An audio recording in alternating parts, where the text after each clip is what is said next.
Hello everyone, welcome to the stream.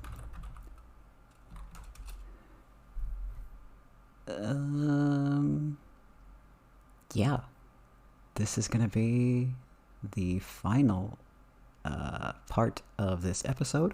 We're gonna wrap up the first episode of the games today, or this game, because I've mentioned it before, there are 8 total in the series, and I am hyped. I also need to open my volume mixer for sound. I feel like that would be useful. Whoa, there we go. That seems a little loud on my end, so let me just fix all of my stuff. There we go. Very quick recap for what happened last time. Eva and Hideyoshi were both killed in their guest room, which was the door was chained. I also haven't actually turned on my avatar yet. Oh no. Wow, it's amateur hour in here. There we go. I live. Yes, they were murdered in one of the guest bedrooms. Despite the door being chained, Hideyoshi was even in the bathroom and dead, so people are saying a witch did it. Several people, in fact, and those people and some others have now been chased out of the room by Aunt Natsuhi. So the group is essentially split up into 2, and Aunt Natsuhi and the kids are barricaded in Kinzo's, I can't call it it's more like an apartment within the mansion, which has the auto-lock function, so they're locked up tight, they cannot get out. It was all very tense and very sad, and that's where we are right now.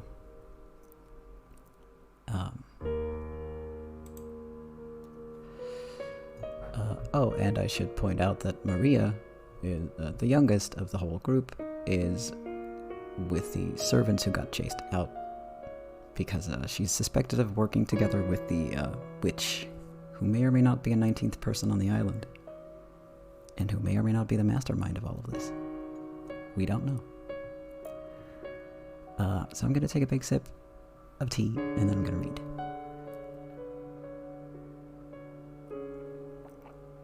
That was very hot. After we chased them out, nobody wanted to say anything. All of the suspicious ones had been driven away. Even though we knew there might be some innocence among them, we still did it. We chased them out of this paradise, where people don't have to suspect each other. But our motive for chasing them out was suspicion of one person towards another, the worst kind of crime for a human. If we had accepted the existence of a 19th person, of the witch, then we might all still be talking face to face, trusting in each other.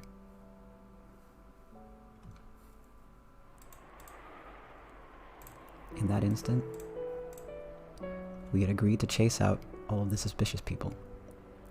But had that been the right thing to do? During this endless silence, we could do nothing but be quietly tormented by that sin.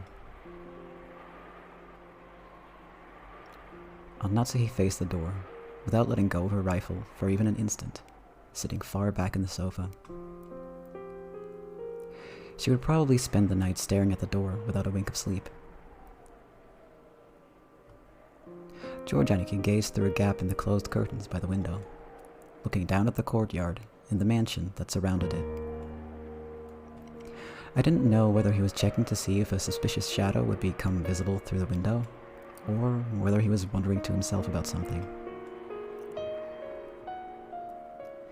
Jessica was sitting sideways on the sofa next to Aunt Natsuhi, with a dead expression on her face. And every once in a while, as though she just remembered something, she'd take out the inhaler she had used during her asthma attack and stick it in her mouth. Apologies. I just heard it from Aniki. But apparently Jessica liked Kanokun. It was apparently so vague that she hadn't realized it herself. You know, it's the kind of thing other people tend to spot before the person in question realizes it. Which means she might have first learned of her feelings when the person she liked died. It must have been so terrible, so sad. Come to think of it, Kanokun was the one who handed her that inhaler. Maybe she was remembering that. I was fishing around Grandfather's study, thinking I'd research the meaning of the magic circle on the letter's second sheet. Even though we were shut up in here, in a defensive position, my rebellious nature made me want to find some key, some way to resist. After all, we've got plenty of time before tomorrow morning. Who could fault me for how I use that time? No one else showed that much interest in this magic circle. Its meaning was unknown, and once we understood it, we were sure to find some message that would cause us unnecessary anguish. I felt the same way. However, I couldn't just ignore it, so I killed time by going through the motions of researching it. You sure are enthusiastic. Did you find anything that might serve as a hint? Not a thing. The first tough part is finding a book written in Japanese. Just how many languages could Grandfather read? He's incredible. Aren't you tired, Badler-kun? You should take a rest while someone else stays awake. Natsuhi said she'd stay up all night for us, but there's no way her body can handle that. We should take turns sleeping. Then you sleep first, Aniki. I'll keep researching till I get sleepy. You mean that magic circle just now? Yeah. We've got plenty of time to kill. I thought it'd be interesting to find out what kind of message Beatrice will put in it. Give it a rest. Mess around with stuff like that and you'll end up getting possessed by something weird. Don't worry. I've been certified by Maria. She said I've got no spiritual talent at all.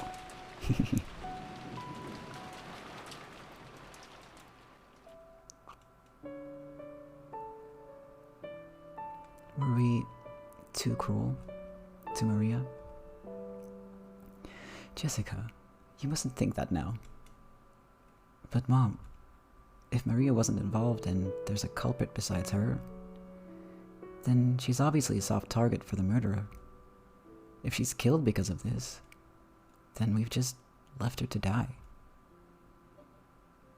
A gloomy silence settled once again. It looked like Jessica regretted letting her emotions taking hold of her and snapping at Maria.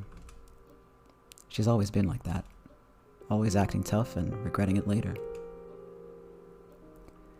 I understand how you feel, but Maria was in close contact with the culprit, and she might have been siding with them. Talking like that over and over to further confuse matters. I am relieved that we chased them out. That's pretty harsh on Natsuhi. Couldn't it have just been the nonsense of a 9-year-old girl? It probably wasn't very convincing to hear that coming from me. I myself thought Maria was creepy on several occasions, even doubting her true nature. And when Maria was chased out of this room, I couldn't deny I felt some relief. If that is the case, then tomorrow we will apologize for what we did. I will take full responsibility for chasing them out of this room. This isn't something the rest of you have to worry about. I could feel a tragic determination on Natsuhi's words. To protect her own daughter, she had resolutely chased out the suspicious ones. And if, as a result, she had to watch the people who had unfortunately been suspected die, so be it. She was prepared to take full responsibility. Why does Maria have to keep saying stuff like that? She's bringing about her own ruin. I think the reason Maria-chan adores witches and magic so much might be Aunt Rosa. Aunt Rosa? What does she have to do with this? Didn't you realize it too, Battle-kun? Maria-chan's real father ran off somewhere a long time ago. Although Aunt Rosa tried to confuse the issue by saying he's on a foreign business trip. Talking about Rosa-san's family has become a kind of taboo in the Ushiromiya family. I think Aunt Rosa thought about remarrying, but I also believe Maria-chan may have become her shackles and made that quite difficult. After all, she sometimes got really emotional and hit Maria-chan. I agree with you there. It looked like Aunt Rosa was trying hard to like Maria. Which means that she didn't really like her. She might have thought of Maria as someone who stood in the way of her remarrying. I think that emotional rejection from her mother must have left some deep scars in her young heart. So she learned about this occult hobby from somewhere and immersed herself in it to bury the holes in her heart. Did you know? To Maria-chan, the image of a witch isn't negative at all. Remember yesterday at the beach when she showed us her notebook? Yeah. It was full of all those fun-looking scribbles. Yesterday when we were down by the beach, doubting the witch, Maria got all riled up and started explaining about witches. And not one of the pages had shown a picture of an ugly witch. They were all brightly colored, beautiful, cute witches, who looked like they were having fun. There was absolutely nothing sinister about them, like a boy might have imagined. They were beings adorned with beautiful dresses, who could grant anyone's dreams with their mysterious magic and who made everyone happy. The sorrow of not being loved by her mother. Had Maria sought help from witches as beings who could give her happiness and save her? Someday a witch would come, and using her wonderful magic, would bring Maria happiness. Even though she believed that, as she grew older, she had to face reality, as her fleeting dreams were sliced to ribbons one by one. If something claiming to be the witch of Rokkenjima appeared in front of a girl like that, whispering that she'd take Maria to the Golden Land where Maria could be happy, now that it's come to this, I want to confess what's in my heart. Throwing out Maria-chan, no, Genji-san and the rest too, was probably the wrong thing to do, I think. It wasn't pleasant. Since Jessica had been the one to face them and slam them with the words of rejection, her conscience must be tormenting her a lot right now. Then how do you explain that letter? No one could have said it there except the 4 people standing behind us. I made sure of that with my own eyes. If those 4 are innocent, how is that letter placed in a closed room with 8 people? That's right. When you put it that way, those 4 really do seem suspicious. But it's all useless. It's all useless. Useless? What is? Right. It might not be worth anything anymore, but let me spin the chessboard around again. In other words, if one of those 4 really was the culprit, isn't that weird? That's right. Wasn't setting that letter openly on the table the same as confessing that one of them was the culprit? You're right, that is weird. If they were going to do it, you'd think they'd put it in the cracks of the door, for example, to make it look like someone had slipped it in from the outside.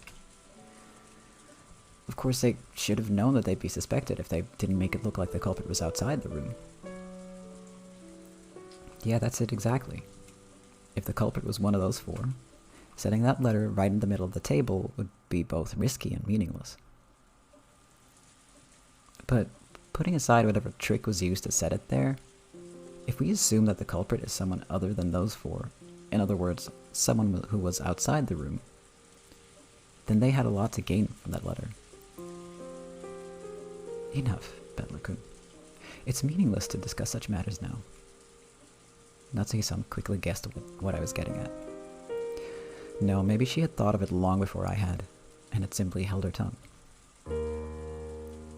If the culprit's outside the room, then they'd be totally stuck the moment we shut ourselves up in a closed room like this. That's right. It's the same as my theory about how grandfather disappeared from this room, isn't it?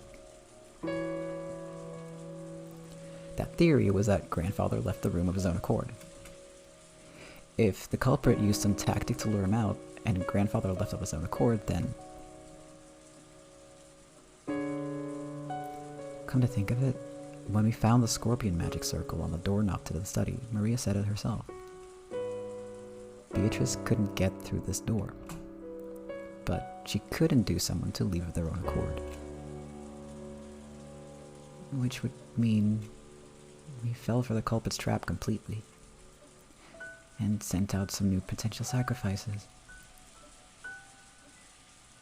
Genji and the rest aren't fools. When they try to protect themselves, they should find the next safest place after this room. They will definitely be able to hide themselves there. Natsu hadn't answered the question. Natsu herself had realized that if the culprit wasn't in our group back then, that letter would make sense as a trap. However, it wasn't worth the risk of calling back the people she had once thrown out. To Aunt Natsuhi right now, her greatest and only duty was to protect the children. By her thinking, in order to do that, a few sacrifices were unavoidable.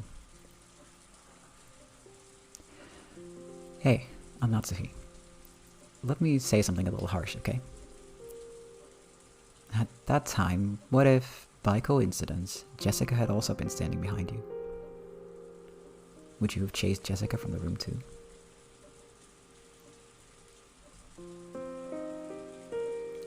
It's true that a lot of brutal things have happened, but as a mother, you thought you should protect your daughter no matter what.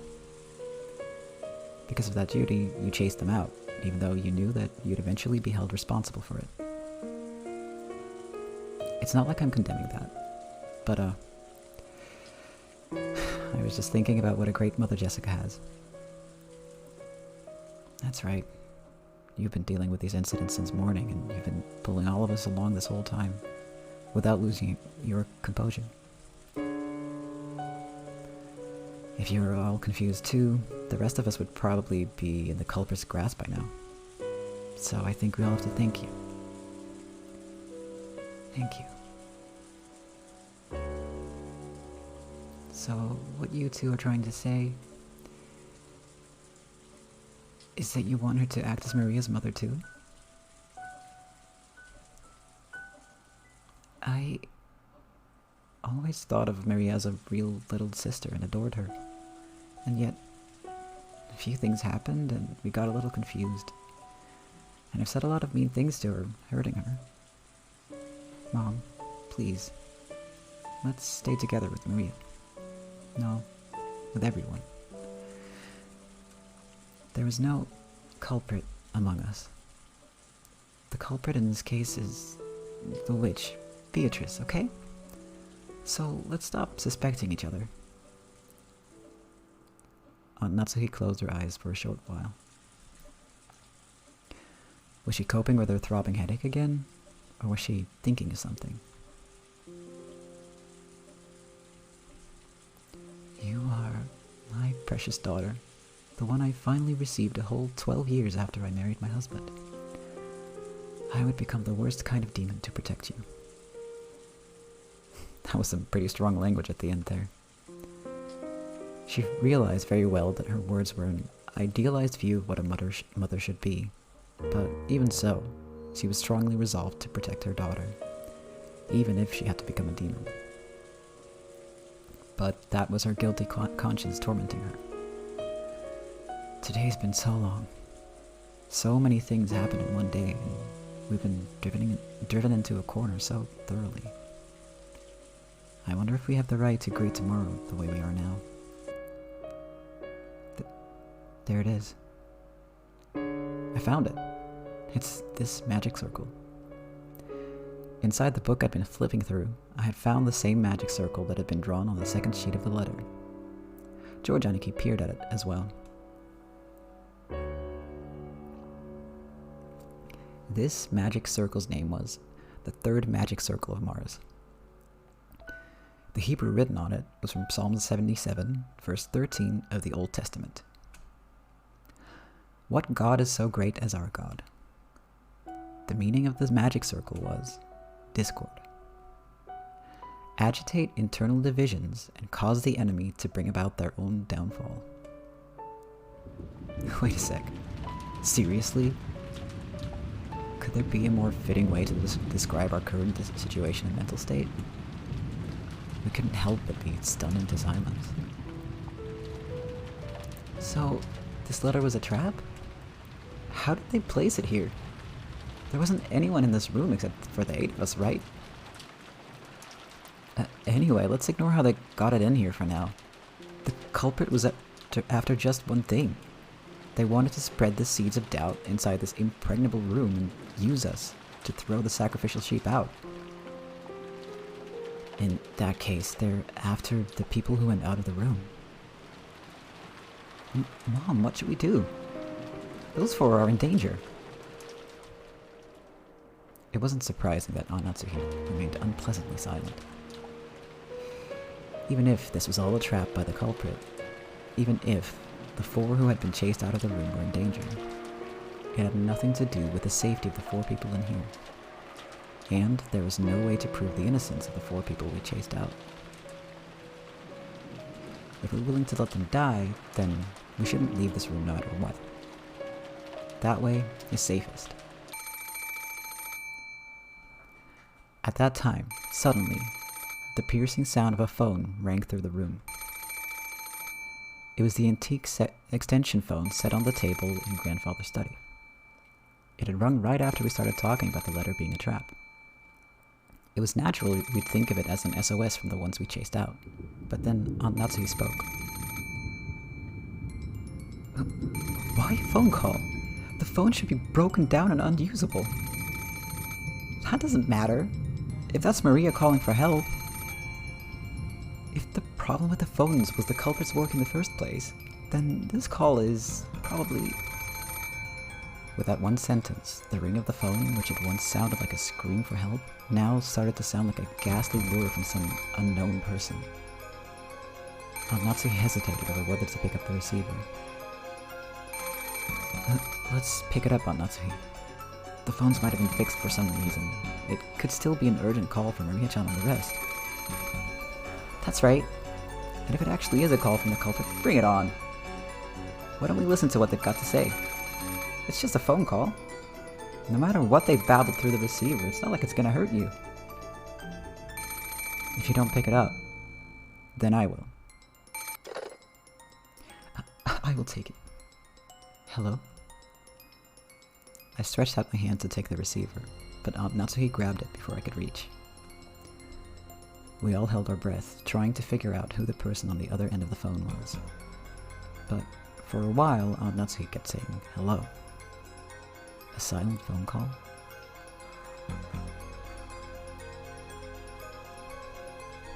There's no way Maria and the others would do something so creepy. Which means... could this phone call possibly really be? Natsuhi stopped repeating hello and strained her ears, because she thought she heard something far away on the other end of the receiver. What was that? Huh? Is someone...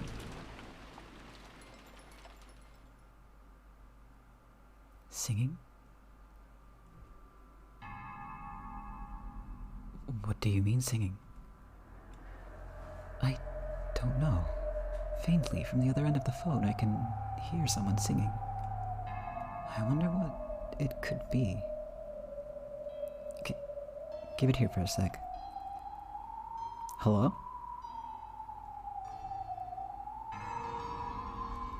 I half forced the receiver from the stunned Aunt Natsuhi's hand and pressed it against my ear. At first, I didn't hear anything. But because I had been told about it beforehand, I noticed. It sounded far away from the receiver, rather than someone speaking in a quiet voice, and it sounded like a girl singing a song.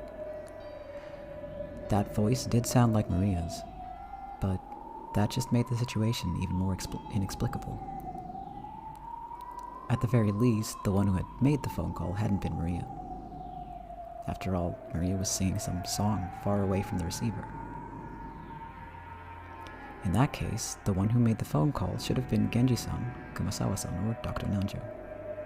And yet, they weren't saying anything. Why? For what reason? The person who made this phone call, who was it?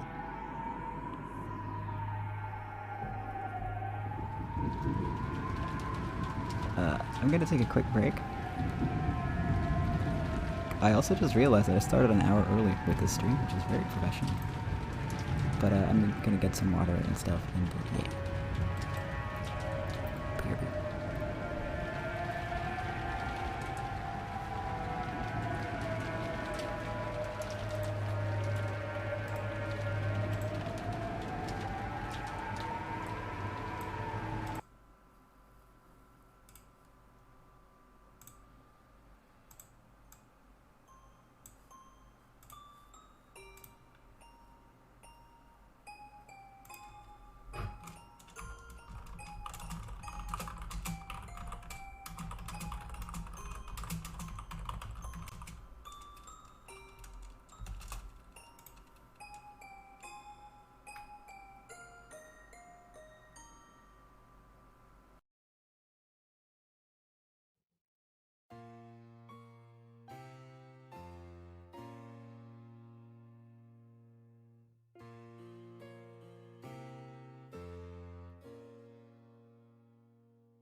Hey.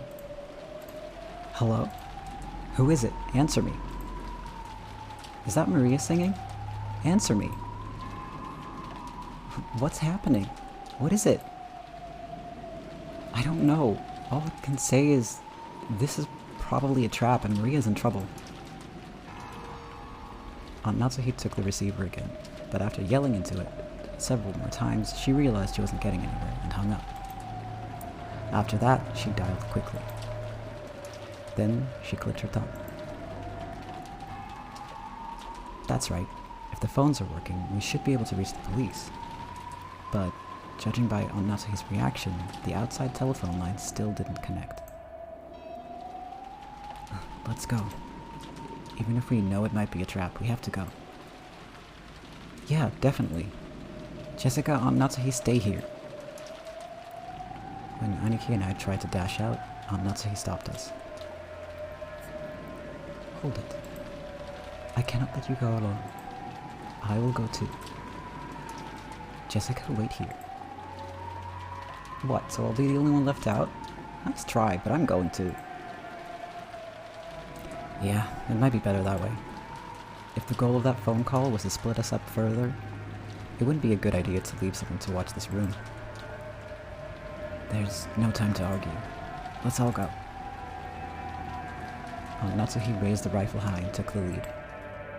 I couldn't go unarmed myself. I found a three-pronged candle stand and readied it. Although the pins on it used to fit candles were short, it was almost like a three-pronged spear.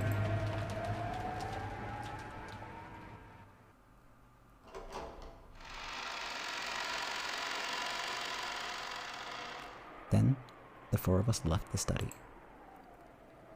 We left the study, which should have been the safest place inside the mansion. By doing this, we had been lured out, even though we had barricaded ourselves in a safe, closed room. Perhaps we were doing exactly the same thing Grandfather had done when he disappeared from that room. Maria, where are you? Answer me! I listened closely, but I didn't hear anything. The mansion was vast, and since the passing typhoon was making its last stand, the sound of the rain was even noisier than before. Maria John said she wanted to watch TV in the parlor, right? Let's try going downstairs. That's right. Let's try there. Everyone, be mindful of your surroundings. Yeah. With Aunt Natsuhi in the center, her rifle readied and her finger on the trigger, we moved in a group, our backs together, checking our surroundings in all directions. It was just as though the magic of that magic circle designed to spread discord had worked. We had split up, and furthermore, had been dragged out into dangerous territory. In other words, even now, we were doing just what the culprit wanted us to do. This was a separate world, where it wouldn't be odd for anything to suddenly occur. Aunt Natsuhi nervously pointed the barrel of the gun at every dark spot and shadow. It felt like that motion was out of fear rather than caution. But the rifle she held in her hand should have been a trump card in that a trump card that the culprit feared. You know, I've been thinking. It wouldn't be impossible to stick one of those ice picks into someone's chest, like in Kono-kun's case. But splitting the skull and sticking them into the forehead, like in my parents' case, wouldn't be that easy. Do you think the culprit had that kind of animal strength? They probably had some kind of weapon, a device that could shoot or pound in those ice picks. That handle was too short to be driven in that deeply by human strength alone. Either way, they have enough force to break through a skull. I heard Kano's wound reached as far as his lungs. If you happen to see your opponent, don't go forwards. You mustn't move away from my back. Just how sinister and frightening was the weapon that could shoot those creepy ice picks? And could I do anything to combat it with just this candle stand in my hand? In the first murder, the culprit probably assaulted all four of our parents at once as they discussed the inheritance problem in the dining hall. And there are four of us here now. Apparently I wasn't the only person thinking this. George Aniki, Jessica, and of course Aunt Natsuhi were stretching their senses to the utmost limit in the highest and worst state of tension, slowly advancing one step and then another. What have we done? Because of the seeds of doubt spread by that one letter, we threw Maria and the rest into the middle of this terrifying world.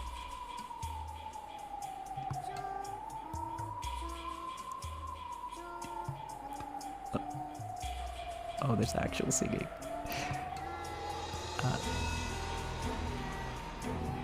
We finally reached the first floor. The parlor was just across the hall.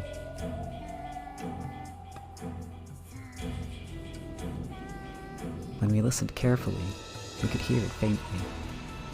Maria's eerie singing voice. She wasn't singing naturally as though she were in a good mood. She was singing mechanically, like she was at a graduation ceremony and she'd been ordered to. The song she sang was just a common folk song, one that everyone has probably sung in school at one time or another. But why that, in the middle of the night, alone, with all her heart, over and over? Why? Right after leaving the study, we had called out in loud voices, asking Maria where she was. But this time, no one said even a single word. We hid our breath and the sound of our footsteps and, intensely focused on our surroundings to the point of being completely high-strung, we stepped forward.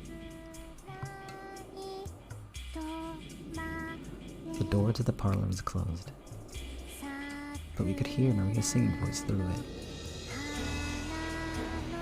Aunt Natsuhi put her hand on the handle of the doorknob when George Aniki stopped her. I'll open the door. Aunt Natsuhi, Battler-kun, ready your weapons. Understood. Take it. They might attack us as soon as we open it. George Nisan, watch yourself. Sure. Then I'll open it. He tried to open it, but immediately felt the hard resistance of the lock. Aunt Natsuhi took the bundle of keys from her pocket and gave them to George. There were about 10 keys, and none of us had a clue which was which. Because of this, George had to fumble around loudly and test several of the keys. Since we had hidden our footsteps, preparing to make a surprise attack on the room, this felt almost fatal. The whole time, we could hear Maria's voice from the parlor, singing the same song over and over. It was like a broken, crazy cassette tape. We'd been in that room almost constantly since morning. All the frightening things that occurred outside of that room. That had left us with the impression that only this room was safe. That baseless impression was quickly falling apart. It's open. Thank you. George-kun, Jessica, move behind me. Natsuhi, let's jump in at the same time and split up in different directions. If we just stand around here after opening the door, those ice picks might fly right through the center. I agree. Ready? I really wish I could say no. I readied myself. If they're gonna be throwing ice picks, I'll whack him with his candle stand. Go. Natsuhi and I rammed into the door before flying into the parlor, quickly splitting up left and right and searching the parlor for someone who might be waiting for us. But what our eyes landed upon was an incredibly strange sight. The parlor was stained with blood. This place where we spent almost the entire day, where we pressed in together to protect ourselves from some unknown malice, had been stained with fresh blood, had become an ocean of blood. On the floor lay Genji-san, Kumasawa-san, and Dr. Nanjo, their entire bodies stained bright red with the blood.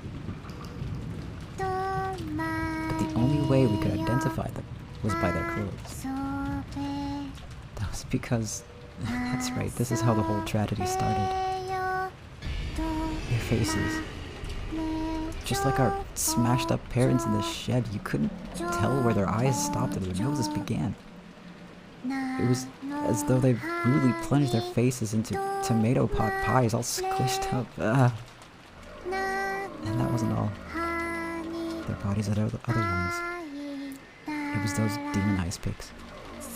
They were in Genji-san's stomach, Dr. Nanjo's thigh, no, his knee? That's right, of course it's his knee. In the Epitaph, the 6th twilight was the stomach, and on the 7th twilight, the knee was gouged.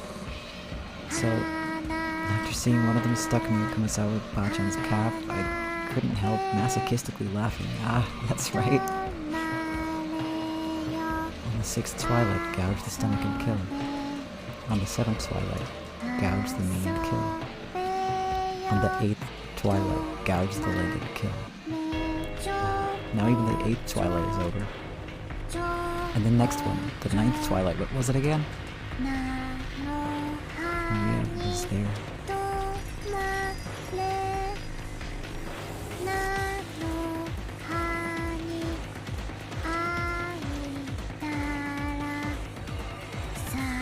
She was facing the wall in the inner part of the room, standing stock still, completely alone. She faced away from this horrible scene, standing by the wall, singing her song over and over. There was nothing else in the room. Just the corpses of the 3 who had been brutally killed, and the phone receiver, which was still off its hook, proving that this was the room the call had come from. Just that and Maria, her back to the scene as she kept on singing while facing the wall. We couldn't even scream at this bizarre scene. We could only stare, shocked, with our mouths hanging loosely open. Maria.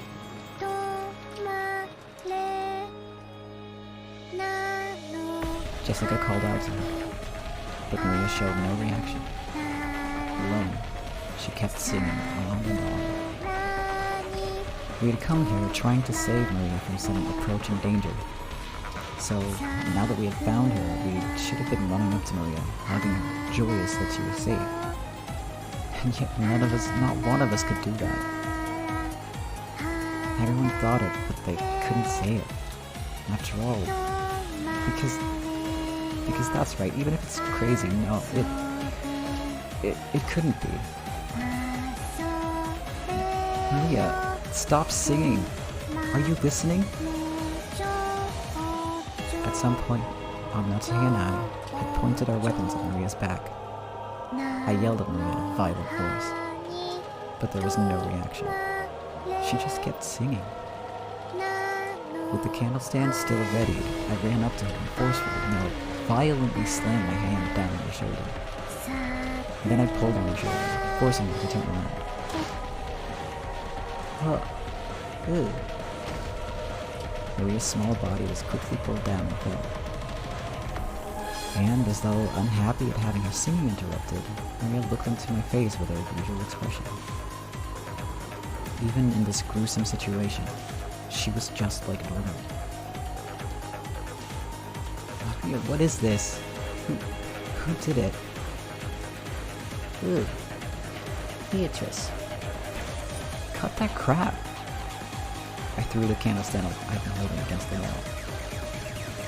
The violence of that reckless sound should have gone straight into Maria's heart. But Maria's expression didn't change at all. Quit it, Belloca. Maria-chan, this time you should have seen the face of the culprit who killed these three. Was the culprit the same Beatrice who gave you the letter? Ooh, Beatrice. In that case, it's certain. There is a 19th person. Beatrice does exist. Then, Maria, will you at least tell me this much? How did they kill these three people? What did they use to kill them in such a brutal way? I don't know. How could you not know? It happened in this room. Are you trying to tell me you were so absorbed in singing that you didn't notice? Calm down, Belloca. Maria-chan, talk to me. Okay? Georgianiki, as he always did, crouched down next to Maria so that their eyes met and talked to her very kindly. Maria-chan, why were you facing the wall and singing? Ooh. Beatrice said to face the wall and keep singing for a long time. Ooh. So, did Beatrice come here? Were Genji-san and the rest still alive then? Ooh. Everyone came into the parlor together and sat down. Genji-san made sure to lock the door. It was locked when he got here, but then how did Beatrice get into the parlor? Either. Beatrice is a witch, so locks don't matter. She turned into butterflies and came in through the crack in the door. Huh? Call me joking at a time like this? Like hell that happened. What are you saying? You can't believe it. That's why I didn't want to say. No matter how I say it, you won't believe. But Beatrice is a witch. She can do anything with her miraculous magic. That's why Beatrice doesn't care whether a door is locked or not.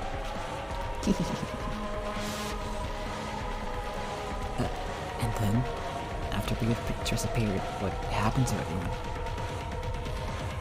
Beatrice talked to us.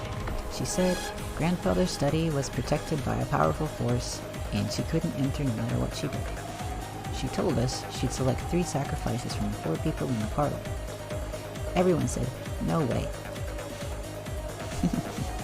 Kumasawa-san kept saying, no way, no way. But Beatrice chose. And when she did, Beatrice said I'd be fine. Why do you think? It's because of the scorpion charm with the 5th magic circle of Mars. The one battler used to pray for my safety. The one he put his feelings into. Because of that power, Beatrice couldn't do anything to me, and me alone. So, she decided to use the other 3 as sacrifices. After that, Beatrice spoke. Come, face the wall and sing a song for me. You will sing lots and lots of songs, so no matter what happens, no matter what you hear, you won't hear, you won't hear, you won't know. Come, sing lots of fun songs for me. So I was singing the whole time, over and over. So I didn't hear anything, didn't know anything. And then all of you came. Ooh. you asking us to believe that? You think we're stupid? Then who will you suspect this time? Will you suspect me? Gonna try killing me right here? Even if you do that, Beatrice won't stop existing. Now, the 8th twilight is over, and Beatrice will revive. Are you serious? I've had enough of that talk. As if witches could exist. As if I'd let myself get tricked. I won't accept it. Beatrice doesn't exist. I definitely won't accept it. So I won't let her exist, and I won't let her revive. The legend will remain a legend forever. I won't acknowledge something like that. Quit it, Pablo. It's not like Maria killed them or let them die. Beatrice came and Maria had to obey, was unable to resist. Huh? Natsuhi. She isn't here. What? Mom, where did she go? Just now, she left by herself, reading a letter. A letter?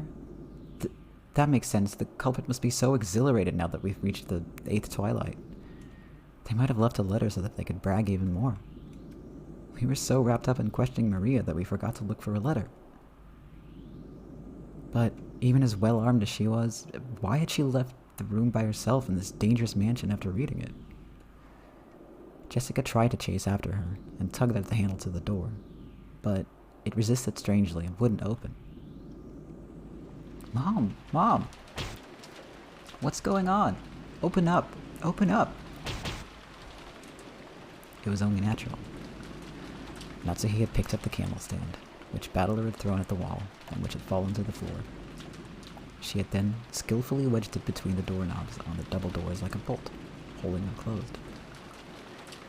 The intricate design of the candle stand caused it to get caught solidly, and it really did make a sturdy seal on the door. The tragic scream of a daughter for her mother. Did it reach Natsuhi's ears, or not?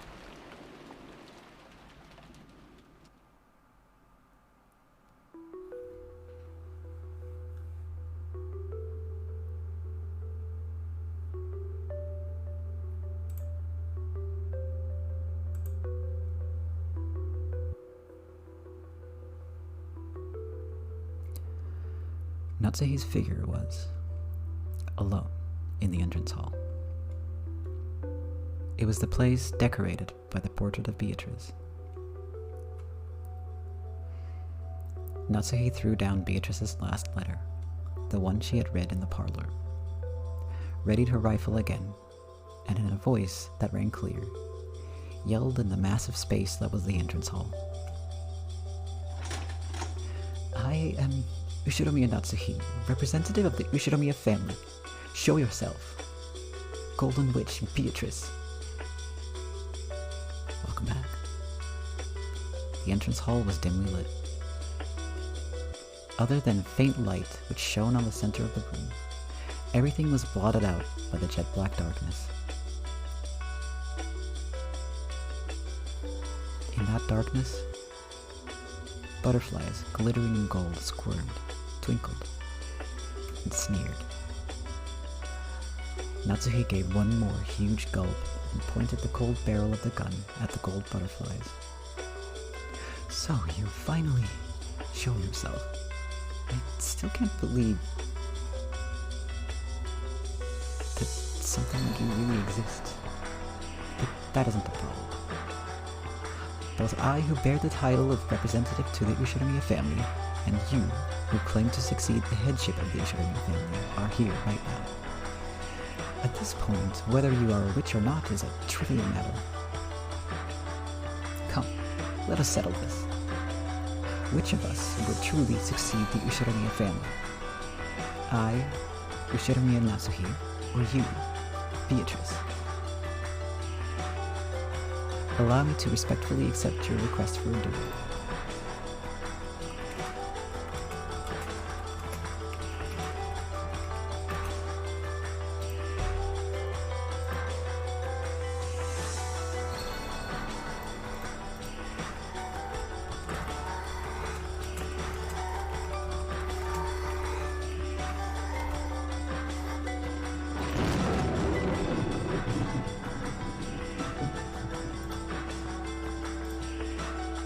the gold butterflies slowly formed a human shape, which walked into the dim light.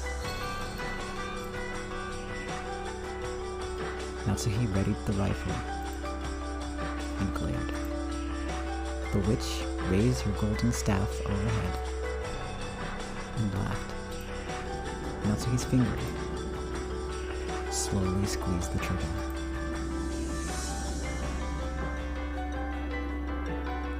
And go! Battler made an all-out dash at the door and rammed into it, crushing the candle stand that had been barring it and making it possible for a big gap to be opened in the door.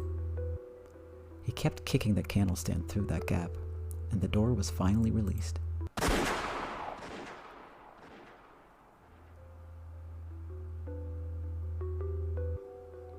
At that time, they heard it. They certainly heard the crisp sound of gunfire ring out once. Mom! Mom! Jessica-chan, you mustn't run off by yourself. Was that the sound of a gun just now? Did Aunt Natsuhi shoot? At whom? At the culprit. The noise had come from the entrance hall, and the entrance hall looked like a stage. Like the heroine of a tragedy, on the ground and bathed in light. Arrayed in the beauty of that silence, Aunt Natsuhi lay face up, crumpled on the floor. Half crazed, Jessica ran up to Aunt Natsuhi. On Aunt Natsuhi's forehead, it was almost as though a sparkling shard of pigeon blood ruby had been placed there.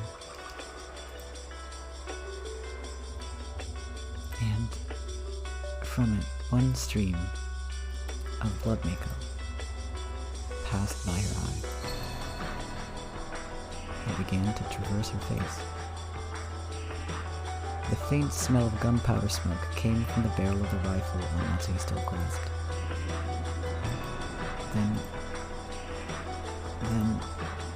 she shot herself in the forehead? Why? Mom!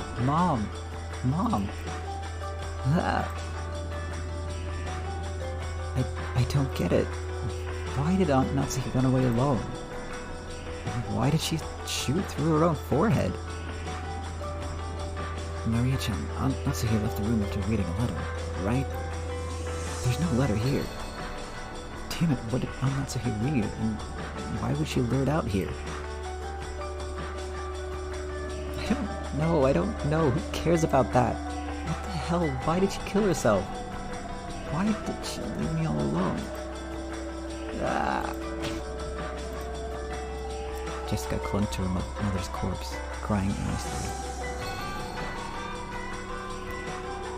My body was consumed with an anger I didn't know what to do with, and I snatched the rifle from Aunt Natsuhi's hand. I spun around, pointing the barrel of the gun into the darkness on all sides, as though it was pointing a light from the lighthouse, trying to find the culprit. George Aniki, even in this situation, was trying to calmly figure something out, but that might have been a fruitless effort. And only Maria was completely indifferent.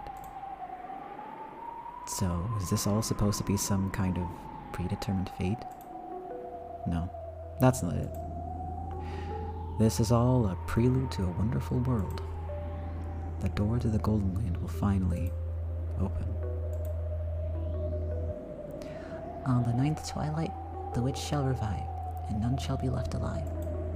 And on the 10th twilight, at journey's end, you shall attain to the power of the Golden Land's treasures, once and for the last time. With this, everything is over, Beatrice. Congratulations. Congratulations. So lead me. Lead me to the Golden Land you told me of, right now. There, all of the dead will be revived, and even lost love will be restored. So, in Maria's eyes, it's just as though all of today's tragedies didn't happen. It's as though all the time she spent deprived of love never happened. Stop it. What's so fun? What's to be congratulated? There were 18 people on this island. 14 are dead. Only the 4 of us are left. I'm definitely not gonna die. Until the night is over? No. Until the typhoon passes and the seagulls gather again at the harbor, I'm definitely not gonna die. I'll stay alive. I'll stay alive no matter what. Give it up, battler. Guns are useless against witches. Survival and all that stuff doesn't matter, because it's over. The journey has already ended. See? Look at the clock. The clock? Hearing those words, I looked at my wristwatch. Both needles were almost touching near the top. Very soon it will be 12 at night. In other words, midnight. When you think about it, isn't 24 hours, 100 hours? I don't know how you put it. Isn't that a strange time? It can be called 24, and it can also be called 0.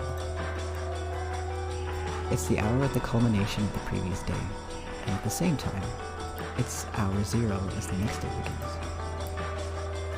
Beatrice. Maria suddenly called out happily and ran towards the darkness. It was almost as though Beatrice was somewhere in that darkness, and Maria was running up to me. As Jessica hugged her mother's corpse, as George Anki stood there, confused, I looked down the barrel of the rifle, gazing into the darkness.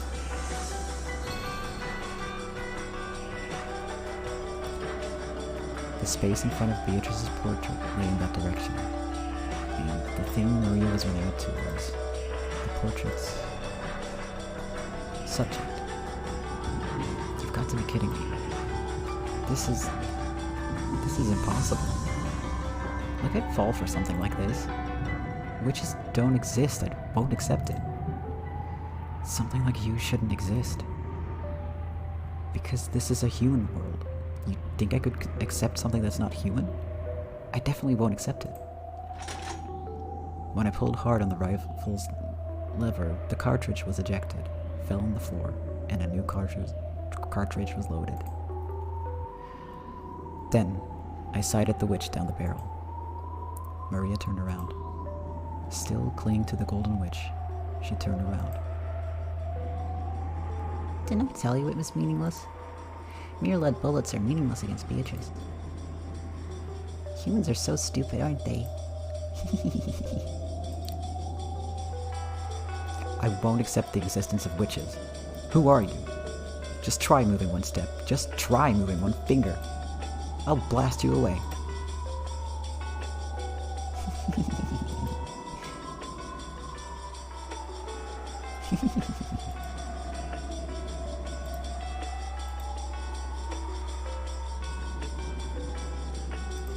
Maria, please.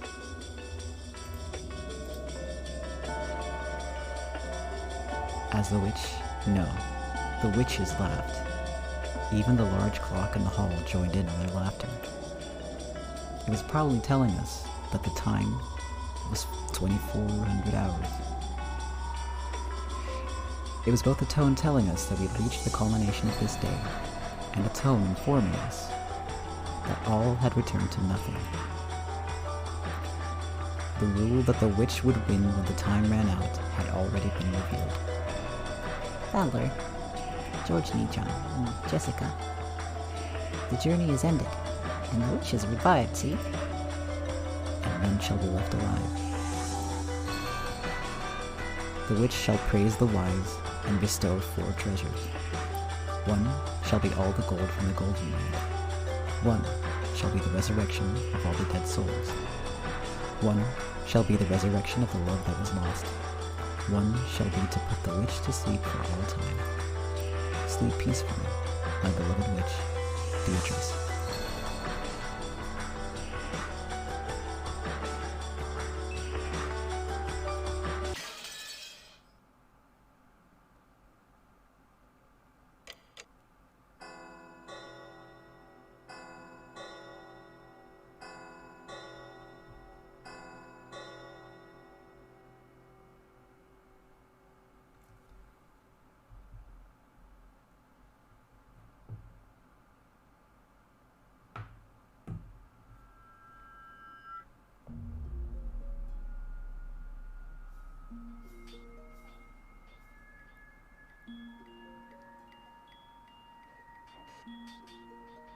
The storm passed, and the leaden clouds that had enshrouded the island for so long cleared away. From the rifts between the clouds, sunbeams shone, and yesterday's storm seemed like a lie. Just as someone had wished, the seagulls returned to the harbor once again and let their lively cries be heard. Afterwards, the police came and conducted an investigation of the scene. The corpses of the children, who were thought to have survived until the very end, were never found. However, because of the body parts that were discovered and the unimaginably gruesome nature of the scene, the police were forced to conclude that the chances of survival for any of the 18, even the children, seemed hopelessly dim.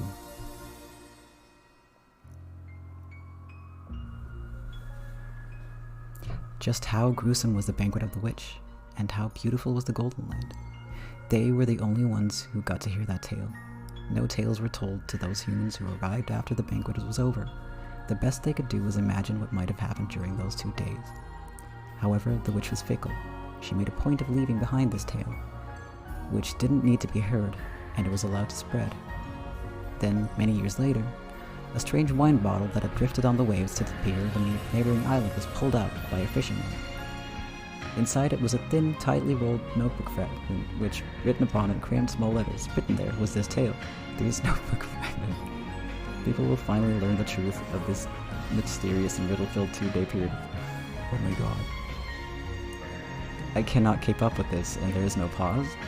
I am so sorry.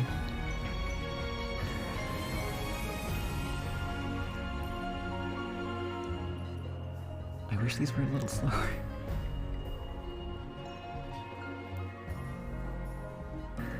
And if all the times fit frames to draw.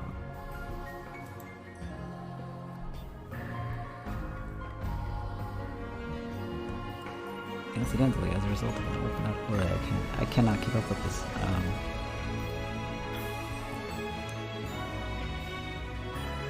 might literally go over this again off stream and just edit it into the pod.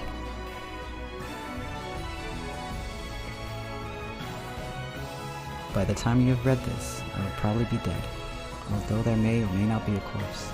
You who have read this, please find out the truth. That's my only wish. Should have named that Maria. To this very day, the truth of the witch legend serial murders has not been brought to light. First game, Legend of the Golden Witch result. And yeah, here's everyone.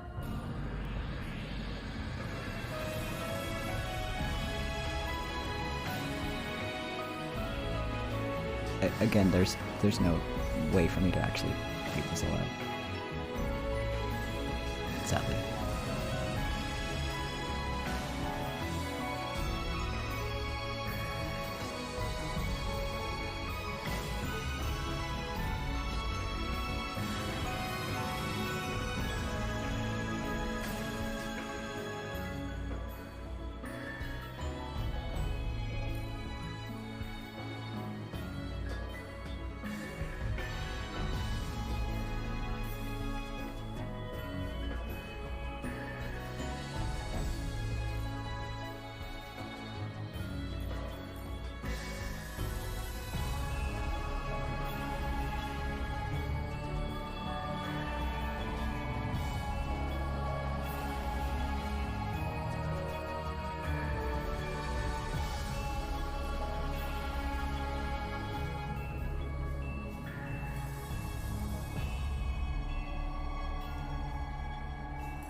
And there you have it. That's the end of this episode.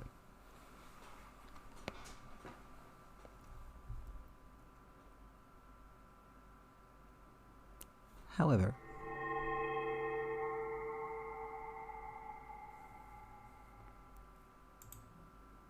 that's not all there is to these games.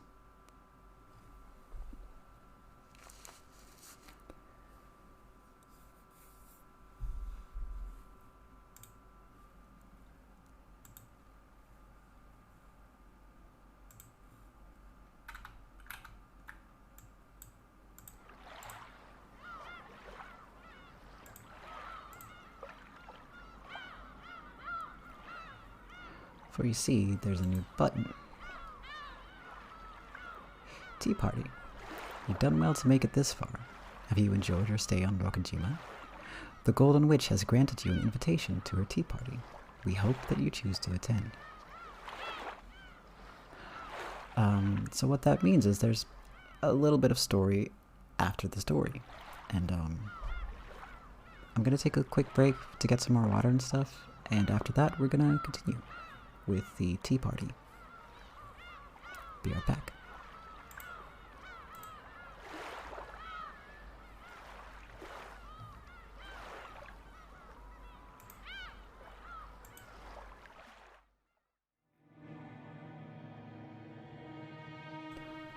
Alright,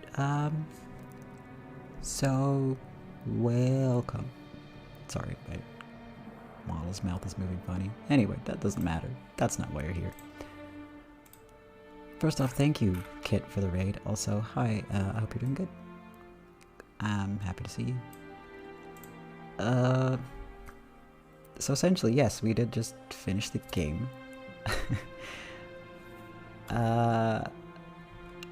But, last time, we left with the group being split up. The servants were sent out of the room, the fortified room that their grandfather basically lived in. And Natsuhi and 3 of the kids, minus Maria, were in the Kinzo study, the barricaded room. They had some arguments, there were discussions about it. They all feel guilty, but, you know, the survival instinct kicked in. They're all just trying to, you know, make the best out of a terrible situation. Then the phone rings, and all they hear is, faintly in the distance, Maria singing. So they end up running out of the room to go and find her in case she's in danger, and they find her standing in a room with her back to the wall, surrounded by pools of blood. Just staring at the wall, singing over and over and over. They actually recorded a song specifically for the game. Yeah. The blood comes from Dr. Nanjo, Genji, and Kumasawa, who are all dead, and all have their faces ripped off, like the bodies in the beginning, and they're all gouged with the demonic-looking ice picks that we've been seeing. And it all follows the letters of the epitaph that's like the mysterious gouge this and kill lines. Yeah, that follows those instructions to a perfect degree. So they interrogate Maria, who says, "Oh, it's Beatrice." Apparently Beatrice flew into the room, told them, "Hey, I need 3 of y'all dead and I can't get into that other room. Maria, you have the scorpion charm, so I literally cannot harm you even if I wanted to, so the other 3 are dead. Maria, go and stand in a corner, look at the wall, and sing. Sing nice songs for me, please. That way you won't see anything, you won't know anything." And that's how that situation happened. Supposedly. While this discussion is going on, Aunt Natsuhi is reading a letter. She, after reading the letter, runs out of the room and barricades it so that the kids cannot leave the room.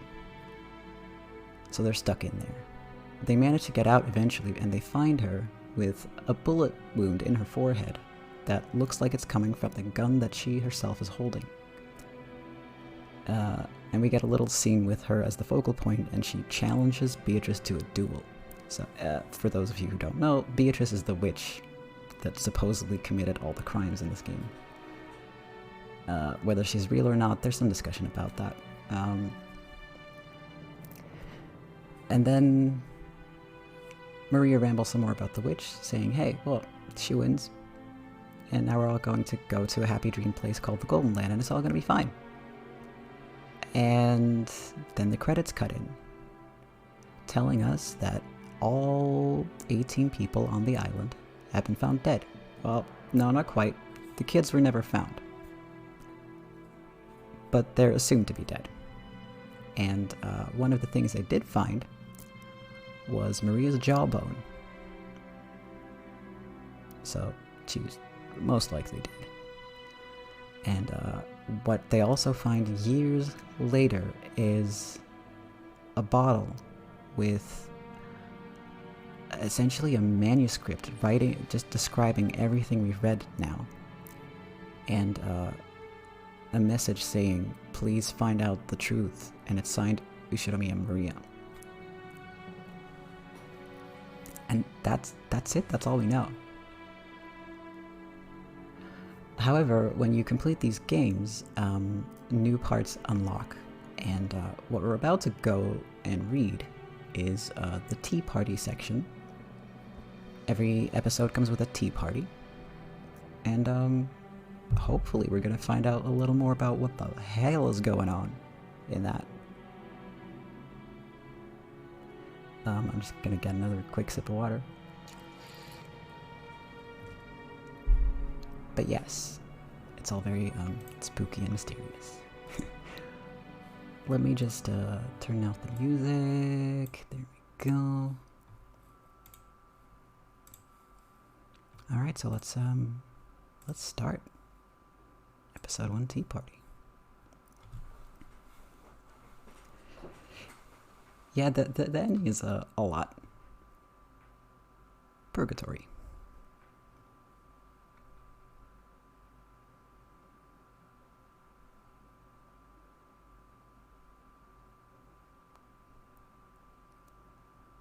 Hey everyone, congrats on finishing Umineko no Naku Koro ni. Man, I still never have a clue what was going on when the story ended. So what just happened? Was that basically the bad ending, where time runs out before the culprit gets exposed? Ooh, definitely a bad ending. Ooh. That's right. Beatrice's letter, which Maria-chan read on the first day, did tell us in advance to solve the riddle of the Epitaph. We were all so busy trying to protect ourselves and look for the culprit that we didn't even take a shot at it. That's right. If we had actually tried to solve the riddle, maybe things would have ended differently. I wonder about that. Shannon-chan, you did a good job too. You don't have to be our waitress and serve tea. After all, this is a rap party. As a group of people who met a horrible fate, let's all get along and lick each other's wounds. Lick, lick, lick, lick. Speaking of a horrible fate, Shannon beats the rest of us hands down, doesn't she? She was such a beautiful character, so I thought she'd definitely survive until the very end. But she was killed right in the beginning, and on top of that, what was it? Half of her face was smashed, right? That's the worst. That was my role, so there was no way around it. Nason, it's nothing for you to worry about. Judging by the last epilogue, even Milady and the rest of them met an extremely tragic end. It seems so. I think I remember seeing this horrible picture, kind of like my entire body had been eaten apart and dismembered. Speaking of which, don't you think Kanan's last moments were the coolest? Even though he had the tables turned on him, it was a showdown with the culprit, right? It's a whole bunch better than our confusing last moments, right? Though, in the end, I was unable to get a solid hit in. Still, I think Kanon-kun's death was a big hint. After all, because of that, the existence of the 19th person was made clear. That's right. At that time, everyone's location was obvious. So it was impossible for anyone other than some unknown 19th person to kill Kanon. Ew. I said it was Beatrice from the beginning. Over and over. Ew. I don't want to believe it, but that does prove the culprit was a witch calling herself Beatrice. That's right. There were many strange things that happened that a human couldn't do. Ooh, only a witch could do things like murdering Aunt Ava in a closed room. A human couldn't do it. Ooh. Not only is the existence of a 19th person clear, but it's also obvious that this person holds a power that humans can't even imagine. In that case, I don't think there's anything wrong with calling this person Beatrice. Oh, hold on. I just remembered. There's probably music. Sorry about that. We probably met at the very end. Met with the Golden Witch. Like I keep saying, Beatrice exists. It all went bad because no one ever believed. Ooh. Even one of her witch friends says that miracles won't occur if you don't believe. Ooh. That's right. Beatrice-sama is generous to those who respect her. It seems to me that Maria-sama was never a target of Beatrice-sama's wrath up to the very end, despite the horrible crimes that occurred one after another. Well, Maria believed in Beatrice from the very beginning. But if that's the case, how do you explain why you and the rest were all killed? You guys believed in Beatrice just as much, right? Beatrice-sama probably had her reasons. If the song of the Epitaph represented Beatrice-sama's resurrection ceremony, many sacrifices were needed. He must simply have been designated to be one of those. Shannon-chan, you met a horrible end. At the very least, I wish her death could have been more peaceful and pretty. Well, it's not like it hurt. Anyway, right now I'm perfectly fine, so don't worry. After seeing him stroke Shannon's cheek, which had been crushed during the story, everyone laughed out loud, smiling.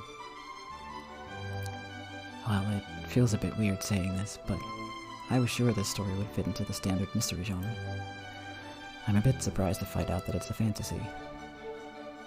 After all, a Western mansion shut away from the outside world on an isolated island, with an inheritance problem on everyone's minds, it sounds just like a typical mystery novel to me. Ugh. It's not fantasy. Beatrice exists. Ugh. Yes, we understand. Beatrice-sama does exist. That's right. Beatrice-sama does exist. I hate to admit it, but I've got no choice. Because it's obvious that the 19th person, which was involved. Many things happened that would be impossible for humans. During the story, we tried to deny that in all sorts of ways. But now, I can say it for sure. Each crime, every single one, would have been impossible for a human. They'd be impossible to carry out unless it was the witch Beatrice using all of the power magic could provide. The culprit was a witch. That point's perfectly clear. Long live Beatrice. Ooh, everyone believed. I'm so glad. Ooh. Gods and witches might seem terrifying to people who are frightened of them, but I think they must be affectionate to those who believe in and respect them. I think you're right. So, this murder case game is finally over. Now's the time to pull ourselves together and try hard to solve the riddle of the Epitaph, just like Beatrice said, right? Ooh, I agree. Beatrice will definitely be happy. Everyone ignored that letter during the story. Even though it was crushed right in front of us, we almost completely ignored it. I kind of feel sorry for Beatrice-sama. I've got the epitaph written down right here. Let's all solve it. Let's all solve it. This story probably went wrong ever since that time. That may be so. Maybe we should have tried solving the Epitaph's riddle from the beginning, like Beatrice said. Well, it's a little late now. Even so, let's try solving it now and see if the witch forgives us. Let's go. Let's try to solve the riddle of the Epitaph. It was something like, "Behold the sweet fish river running through my beloved hometown." Maria put her notebook on the table and opened it to the page where the epitaph was written. Everyone stared at it, getting really into it as they started guessing this and that about the riddle. Surrounded by the smell of black tea and freshly baked vanilla cookies, they spent the time comfortably and happily.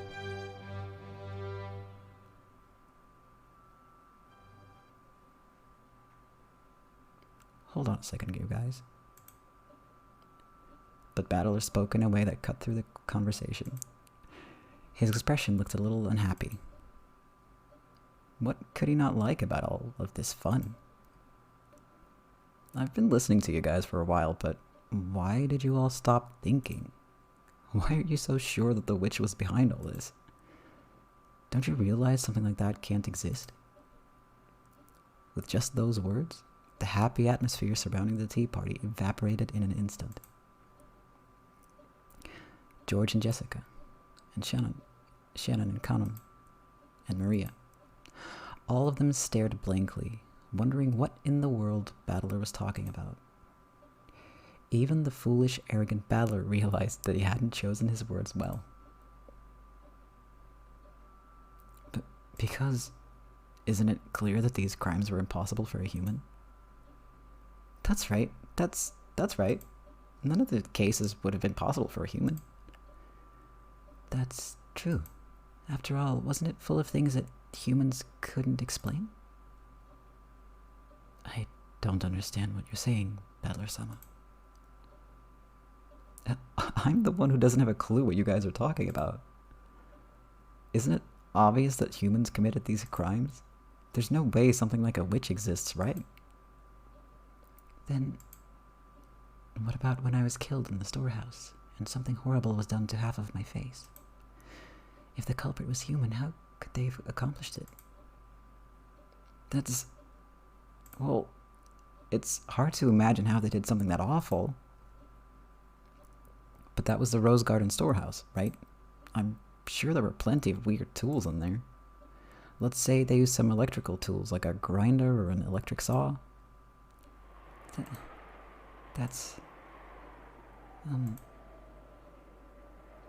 Then, Battler, how do you explain Grandfather's disappearance from the study when it was a closed room?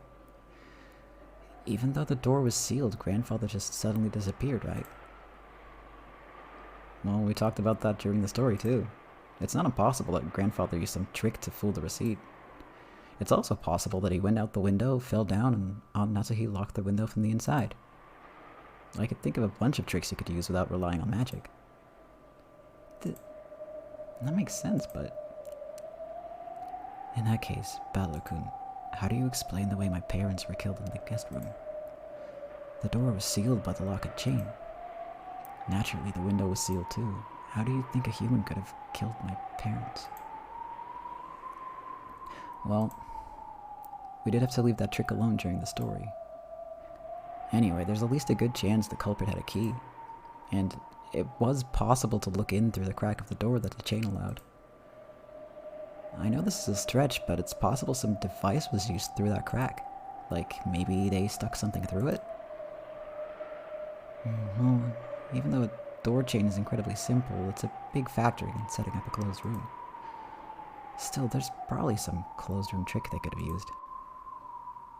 If you bought some closed room mystery novels from the bookstore, you could probably find some trick that would fit perfectly. Anyway, I can't think of one now, but I claim that there's nothing humans can't do if they try hard enough. Isn't that argument horribly irrational? It's just ridiculous to claim that it's possible for a human to do something, even though you can't explain how. Why is that ridiculous? Why did all of you stop thinking?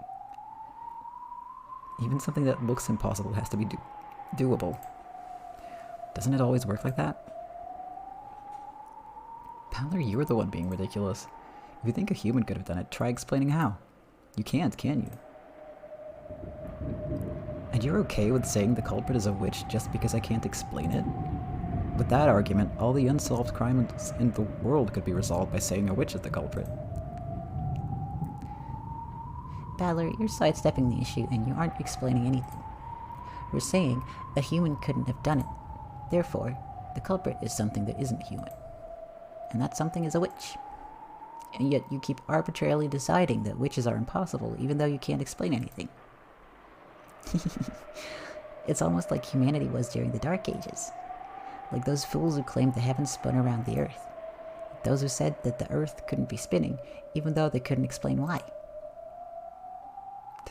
That kind of argument kind of pisses me off. So, this is basically what you're trying to say. If I can't explain how a human could do it, then I must accept that the culprit is a witch?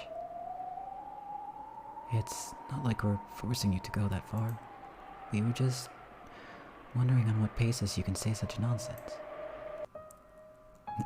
Nonsense?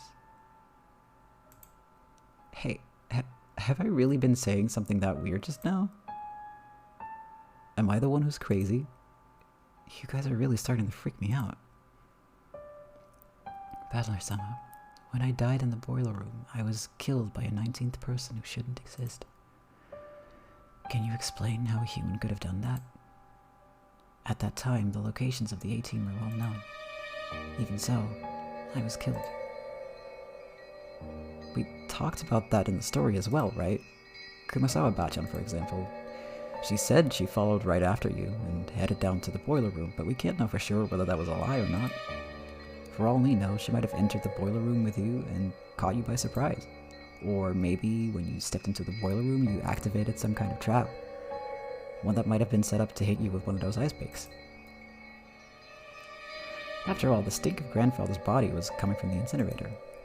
Someone was bound to go and check, so if the culprit just set up a trap beforehand, they could easily have stayed away from that place and used the time of Kanun-kun's death to create an alibi.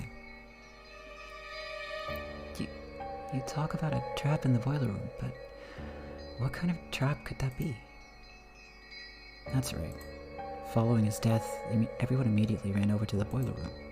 But we didn't find any kind of weird device, did we? That is correct. Battler-sama, what kind of trap could I have been killed with? Well, I don't know that. But anyway, they must have used some kind of clever trap, or maybe someone's lying. Or what about this? Kanun-kun, what if the whole thing was just you play acting? That's it, you were play acting. Aunt Ava and Uncle Hideyoshi were also play acting. They made the closed room themselves and were only pretending to be dead. Battler, has your head been, feeling okay? Should I bring some cold drinks? Don't look at me with those pitying eyes. I'm not saying something that crazy, right? I'm just pointing out some possibilities you might find if you think of it all as a trick. Look, isn't it a pretty classic trick in mystery novels to have one of the victims just be playing dead? A classic trick? In other words, when Kanun-kun was killed, we knew for sure where all the rest of us were. And let's assume that Kumasawa-bachan wasn't lying. But that's only counting the survivors. What if the culprit pretended to be dead and joined a group of real victims? So we'd lose track of them and then acted on their own later. Everything would be explained. Huh? So are you trying to say that Aunt Ava or one of the others were the culprit? But didn't Dr. Nanjo confirm all of their deaths as a doctor? That's right. Dr. Nanjo checked on all of the victims. Battler-sama, for your theory to work, wouldn't Dr. Nanjo have to be one of the culprits too? Yeah, that's right. Once you consider that Dr. Nanjo might have been one of the culprits and faked the proclamation of death, the whole story changes. See, that's also a classic trick in mystery novels, isn't it?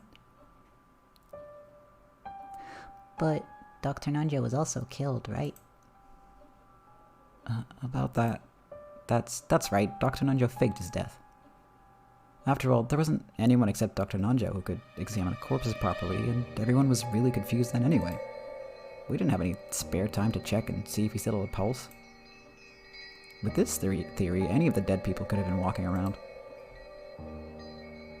I think it would have been hard for the 6 of us who died in the beginning to do that. After all, the shutter was closed and there was a padlock that couldn't have been opened from the inside. That's right. Mom was holding on to that key. So, was Mom one of the culprits too? Wait a sec. Maybe it was impossible for the first 6, but in the case of Aniki's parents, the door was only locked on the outside. So they could have opened it from the inside. That's right, after we left the room, maybe they jumped out the window and got to the boiler room first. Is that too much of a stretch? Or maybe Dr. Nanjo made a mistake when examining the corpses? Look, he said it himself, right? He said there's a very high probability of making a mistake when examining corpses. If you disguised it well enough, or prepared a substitute body, you could fake your own death. Let's leave the method or trick they used for later, and you see, it's not that hard to deny a 19th person existed, right? Much less a witch, right? At least that much is completely impossible. I don't know why you've been trying so stubbornly to say that one of us is the culprit. In other words, you want to suspect one of your relatives? That's not it. It's just, I can't easily accept that a 19th person existed, and even if one did, I think we should construct our argument from the point of view that the culprit was a human. I'll only accept that it's a witch in desperation, at the very end, after everything else has been disproved. There's no way witches exist, right? Why has everyone been casually accepting that the culprit was a witch? I think it's great how your family love makes you hate the thought that someone close to you is a murderer, but is it okay to let that fool you? Don't you want to find the detestable culprit who killed so many people? Aniki, don't you want to avenge your parents? Jessica, don't you want to avenge Kanon-kun? And Kanon-kun, don't you want to avenge Shannon-chan? Shannon-chan, you should at least want to know who it was that killed you. Why is everyone totally surrendered and decided that the culprit was a witch? What's wrong with all of you? The foolish and short-tempered battler tried to force his ignorance on the others and yell at them. However, everyone just looked at him pityingly, silently watching over him. At that time, the wise Maria laughed and pointed out Battler's mistake.